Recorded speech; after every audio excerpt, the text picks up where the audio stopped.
पीले दांत वाली बहू। रंजना कभी ब्रश नहीं करती थी। उसे कितनी बार उसके माँ बाप ने डांटा, लेकिन उसका कोई असर उस पर होता ही नहीं था, जिस कारण से उसके दांत पीले पीले हो जाते हैं। शादी के बाद अरे बहू, वैसे तो तुझ में कोई कमी नहीं है, पर तेरे दांत इतने पीले कैसे हैं बेटा? कैसे मतलब? कोई सर्जरी थोड़ी ना कराई है। वो तो क्या नाम, मैं ब्रश नहीं करती थी तो पीले हो गए। अब क्या करूं? आप कहें तो लाल करवा लूं या फिर काले? यार ये क्या है, क्यों माँ से लड़ रही हो? लड़ रही हूँ? अरे मैं लड़ रही हूँ या ये बोल रही है कि दांत पीले हैं, पीले। अरे तपस्या थोड़ी ना की है इन्हें पीले करने के लिए। बकायदा ब्रश नहीं किया है 20 साल तक, तब जाकर। छी, कैसी बात कर रही हो? ये उस वक्त तो पीले नहीं थे जब हम लोग तुम्हें देखने आए थे। अरे तब साफ करवा लिया होगा डेंटिस्ट के पास जाकर। अब देखो कैसे पीले पीले लग रहे हैं। रंजना सास की तरफ गुस्से से देखती है। फिर शुरू हो गई पीले पीले पीले। अरे पीले तो तब भी थे जब मेरे हाथ का रसगुल्ला उड़ा उड़ा कर खा रही थी और बोल रही थी, लड़की नहीं गुणों का खजाना दे रहे भाई साहब आप। खैर, अब वो लोग करते भी तो क्या करते, पीले दांत वाली बहू पल्ले पड़ी थी तो झेलना तो था ही। एक दिन कीर्तन में रंजना गाना गा रही थी। अरे कमला बहन, माँ का द्वार है, यहाँ तो सब शुद्ध होकर आते हैं, फिर अपनी बहू को ब्रश भी नहीं करवाती तुम। दूर से पीले पीले दांत भक्ति में बाधा उत्पन्न कर रहे हैं। अरे कोई 2 साल की बच्ची थोड़ी ना लेकर आई हूँ मैं बहू बनाकर। अच्छी खासी लड़की है, अरे कैसे करवाऊं ब्रश? ये तो उसे खुद करना चाहिए ना। अब माँ बाप तो इसके जैसे तैसे निपटा दिए, ये नहीं सोचा कि सास कैसे संभालेगी। सास बहू को लेकर घर आ जाती है, लेकिन सोच लेती है कि अब इसे लेकर कहीं नहीं जाएगी। अगले रोज बहू कहती है, अरे क्या हो गया, मंदिर नहीं जाना क्या? कीर्तन का वक्त हो रहा है। मेरी मधुर वाणी से कान्हा जी जागते हैं और सोते हैं। आप तो जानती है ना उनकी भक्ति में कितना मन लगता है मेरा। वो क्या है ना, तबीयत ठीक नहीं लग रही है मेरी, आराम करूंगी मैं। तबीयत ठीक नहीं लग रही? अभी तो मिथुन के गाने पर नाच रही थी आप, और अब बोल रही है कि तबीयत ठीक नहीं लग रही। अरे भक्ति में मन लगा लो सासू माँ, ऊपर जाना है, क्या मुंह दिखाओगी आप? हाँ? सास को बहू की बात पर गुस्सा आ जाता है। मैं क्या मुंह दिखाऊंगी, इसकी चिंता तो ना कर, समझी? अपने मुंह की चिंता कर, जो ये पीले पीले दांत लेकर हर जगह पहुंच जाती है। पता है लोग कितना मजाक बनाते हैं। ना जी ना, मैं नहीं जाना कहीं तेरे साथ।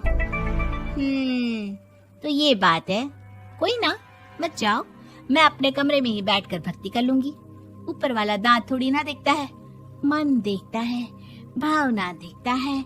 और अरे बस बस, तू सब कुछ दिखा, बस ये सफेद चमकदार दांत ना दिखाना किसी को, है? जा यहाँ से। बहू को सास की बात का कोई फर्क नहीं पड़ता, वो तो जैसी थी वैसी ही रह जाती है। सुबह नहाकर किचन में खाना बनाना, फिर खाना खाना, कीर्तन भजन करना और सो जाना। एक दिन, माँ जी मैं सहेली के घर जा रही हूँ, शाम को लेट आऊंगी। हाँ हाँ तो जाना, मैंने कौन सा तेरी आरती करनी है घर पर बैठकर।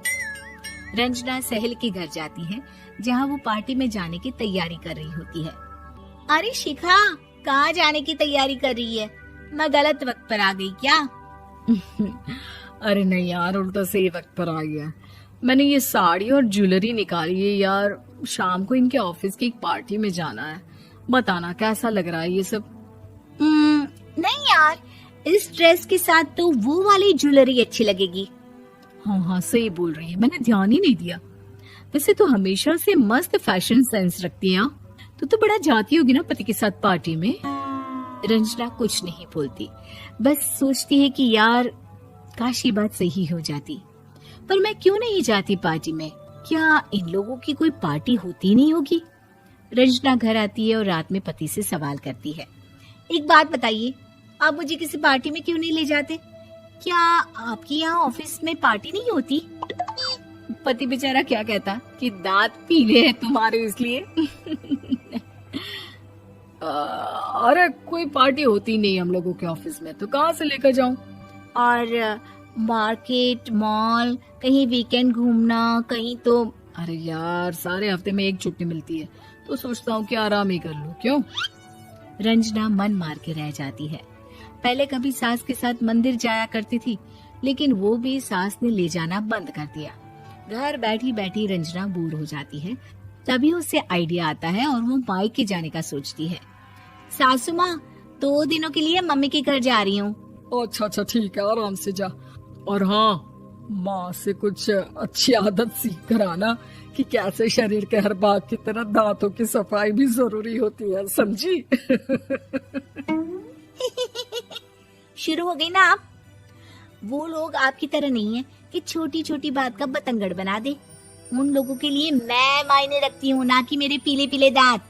रंजना माँ को बिना बताए उन लोगों को सरप्राइज देती है, लेकिन जैसे ही वो दरवाजे पर पहुंचती है, अंदर देखती है कि घर वाले कहीं जा रहे होते हैं। अब माँ, काश रंजना दीदी के दांतों वाली प्रॉब्लम नहीं होती, तो वो भी हम लोगों के साथ चलती ना बुआ जी की बेटी की शादी में। हाँ बेटा, लेकिन अब उसे कौन समझाए कि उसको उसके पीले दांत नहीं दिखते, लेकिन उसके आसपास के लोगों को कितना एम्बैरेसिंग फील कराते हैं। मुझे तो कितनी बार उसके स्कूल की टीचर ने शिकायत की कि उसके साथ कोई लड़की बैठना भी नहीं चाहती, और ना ही कॉलेज में कोई उससे बात करना चाहता था। लेकिन पता नहीं क्यों उसे ये बात समझ में ही नहीं आती। कोई कमी नहीं है उस लड़की में, बस यही कि दांत पीले हैं। वो तो भला हो जीजा जी और उनकी माँ का, जो दीदी को जैसी है वैसे ही रखा हुआ है। रंजना को अपने घर वालों की बात सुनकर बहुत दुख होता है। वो सोचती है कि वो क्या करे, लेकिन फिर वो सीधा डेंटिस्ट के पास जाती है, अपने दांत चमकाती है और कसम खाती है कि वो रोज ब्रश करेगी। अरे क्या हो गया? तुम तो 2 दिनों के लिए गई थी ना, पर कोई ना, अच्छा है, चलो आ गई तो।